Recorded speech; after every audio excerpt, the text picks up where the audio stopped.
उस शाम होते ही कॉलेज के बाहर एक मोमो बेचने वाली औरत संध्या अपना ठेला लेकर आ जाती थी। ये उसका हर रोज का नियम था। 5 बजने ही वाले हैं, ठेला भी तैयार है और मोमोज भी। अभी कॉलेज की सब लड़कियां मेरे मोमोज खाने आती ही होंगी। लाल मिर्च वाली चटनी भी एकदम तैयार है। जैसे ही शाम के 5 बजते हैं, कॉलेज की कई लड़कियां संध्या के मोमोज खाने आ जाती हैं। अरे संध्या दीदी, जल्दी से अपने चटपटे तीखे मोमोज खिलाओ ना, तभी हमारा दिन तो तुम्हारे मोमोज खाने के बाद ही बनेगा। क्यों, सही कहा ना मैंने पूजा? हाँ भाई रिद्धिमा, एकदम सही कहा तूने। जब तक दीदी के मोमोज ना खाओ, दिन अधूरा सा ही लगता है। और आज तो कॉलेज में एग्जाम था, पूरा दिन इतना स्ट्रेस भरा था ना कि क्या बताऊं। अच्छा तो लो, फिर एक नहीं 2-2 प्लेट मोमोज खाओ। हाँ हाँ दीदी, शुक्रिया। जरा ये लाल चटनी और डालो ना। हाँ हाँ, ये लो बेटा। संध्या पूजा और रिद्धिमा को मोमोज खिला रही थी। तभी वहाँ बाइक से कॉलेज के 2 लड़के भी आ जाते हैं और वो पूजा और रिद्धिमा को छेड़ने लगते हैं। ओहो, जरा हमारे साथ भी मोमोज खाओ, खूबसूरत बालाओ। हाँ हाँ, हमेशा अकेले अकेले मोमोज खाने लगती हो। चलो कहो तो हम तुम्हें चाय भी पिला दें, बिल्कुल गर्मा गर्म, तुम्हारी तरह। अरे कितने बदतमीज लड़के हैं ये, कॉलेज में पढ़ते हुए भी लड़की छेड़ रहे हैं, जाहिल कहीं के। उन पर ध्यान ही मत दे रिद्धिमा, वो सब ऐसे ही हैं, पढ़े लिखे गवार। हाँ सही कह रही है नेहा, हम तो मोमोज खाते हैं, उन पर ध्यान मत दो। मगर वो दोनों लड़के चुपचाप जाने के बजाय वहीं मोमोज की दुकान पर उतर जाते हैं और पास आकर खड़े हो जाते हैं। अरे आंटी, हमें भी तो मोमोज खिला दो, इसी बहाने यहाँ थोड़ा ज्यादा देर खड़े होने को मिल जाएगा। हाँ? वाह वाह अमन, क्या बात बोली है। लेकिन ये सब देखकर संध्या को बहुत गुस्सा आ जाता है और वो गुस्से में कहती है, अरे जाओ जाओ, मैं तुम जैसे लड़कों को मोमोज नहीं खिलाने वाली। चलो जाओ, जल्दी भागो यहाँ से। दोनों लड़के गुस्से में चले जाते हैं और संध्या बाकी सबको मोमोज खिलाने में लग जाती है। धीमे धीमे कब शाम से देर रात हो जाती है पता ही नहीं चलता। अब तक तो कॉलेज की सभी लड़कियां मोमोज खाकर अपने घर भी चली गई थी। हाँ, अरे वाह, आज भी मेरे सारे मोमोज बिक गए। यहाँ कॉलेज के बाहर मोमोज बेचने में तो मुझे बड़ा फायदा होता है। अब घर चलती हूँ, ये मेरा इंतजार कर रहे होंगे। लेकिन जैसे ही संध्या अपना ठेला लेकर वापस घर जाने के लिए निकलती है तो उसे याद आता है, अरे यहाँ कॉलेज के गार्डन में मिर्ची के अच्छे पौधे लगे हुए हैं। अभी कुछ बढ़िया बढ़िया लाल मिर्चियाँ तोड़ लेती हूँ, कल सुबह मोमोज की मिर्ची वाली चटनी बनाने में काम आएंगी। हाँ, संध्या अक्सर ऐसा करती थी। रात होने के बाद वो कॉलेज के ही गार्डन में लगे मिर्ची के पौधों से मिर्ची तोड़ लेती थी। ऐसा करने से उसके काफी पैसे भी बच जाते थे।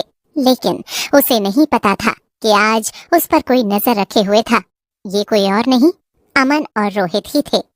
देख रोहित, इस मोमो बेचने वाले की वजह से आज हमारी बहुत बेइज्जती हुई है। अब वो लड़कियां हमेशा हम पर हंसेंगी, इससे तो सबक सिखाना ही चाहिए। हाँ, मगर हम क्या करें अमन, छोड़ भी जाने देते हैं इसे। क्यों फालतू में इस लफड़े में पड़ना, वैसे भी हमारी इज्जत करता ही कौन है।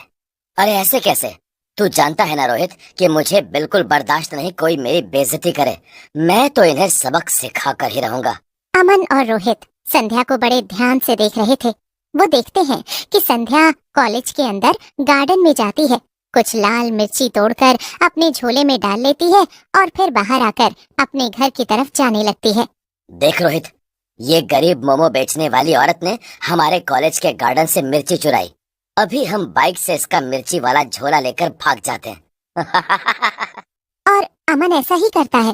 वो संध्या के बगल से बाइक लेकर निकलता है और उसका झोला छीनकर भाग जाता है। संध्या भी पीछे पीछे भागने लगती है। अरे मेरा झोला, चोर चोर, कोई मेरे झोले को बचाओ, वो दोनों बाइक वाले मेरा झोला चुरा कर।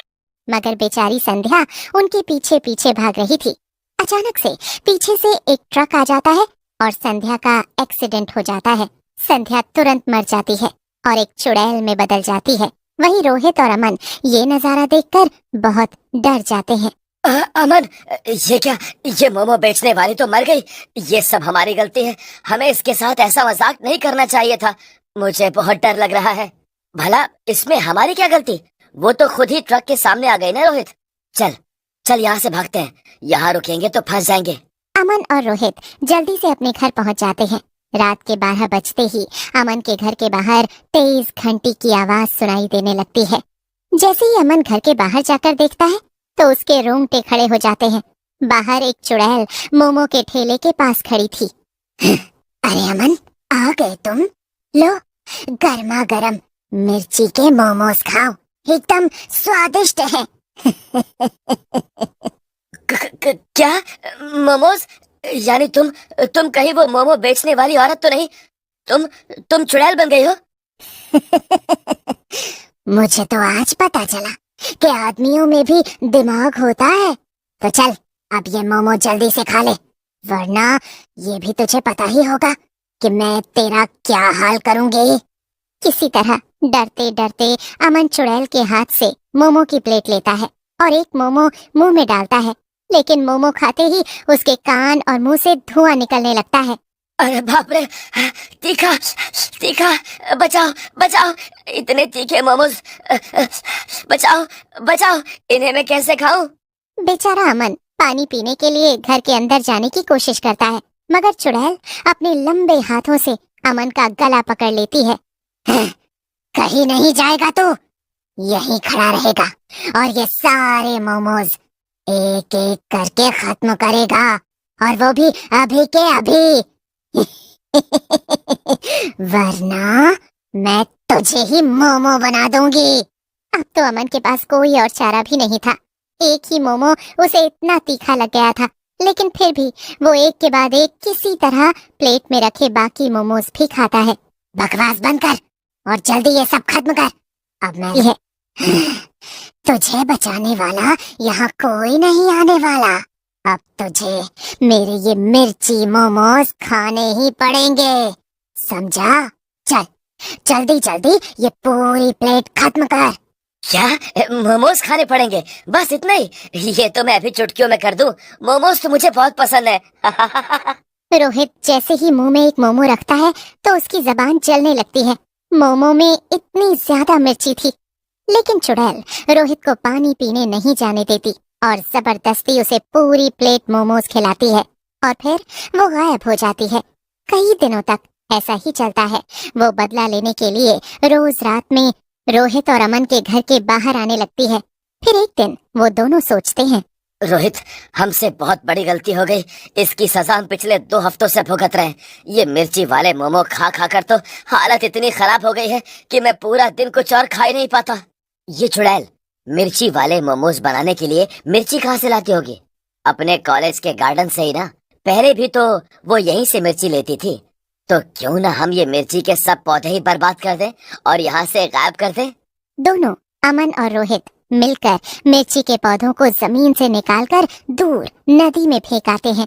फिर रात में जब चुड़ैल मिर्ची तोड़ने आती है तब ये क्या, मिर्ची के पौधे कहाँ गए?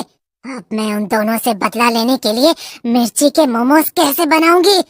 चुड़ैल ने ठान लिया था कि अगर उसे यहाँ मिर्ची नहीं मिली तो वो कहीं और से लेकर आएगी, इसीलिए वो जाने लगती है। मगर वहीं पेड़ के पास छुपे हुए अमन और रोहित ये सब सुन लेते हैं और बाहर निकल कर आ जाते हैं। हम दोबारा कभी किसी को परेशान नहीं करेंगे, बस तुम हमें ये मिर्ची वाले मोमोज खिलाना बंद कर दो। आखिर में चुड़ैल उन दोनों की बात मान ही जाती है। वो वहाँ से अपने मिर्ची वाले मोमोज का ठेला लेकर गायब हो जाती है। लेकिन मिर्ची मोमोज बेचने वाली चुड़ैल का खौफ गायब नहीं होता। जब भी चुड़ैल को शहर में कोई बुरा आदमी दिखता है तो वो उसे मिर्ची वाले मोमोज खिलाकर सबक सिखाती है।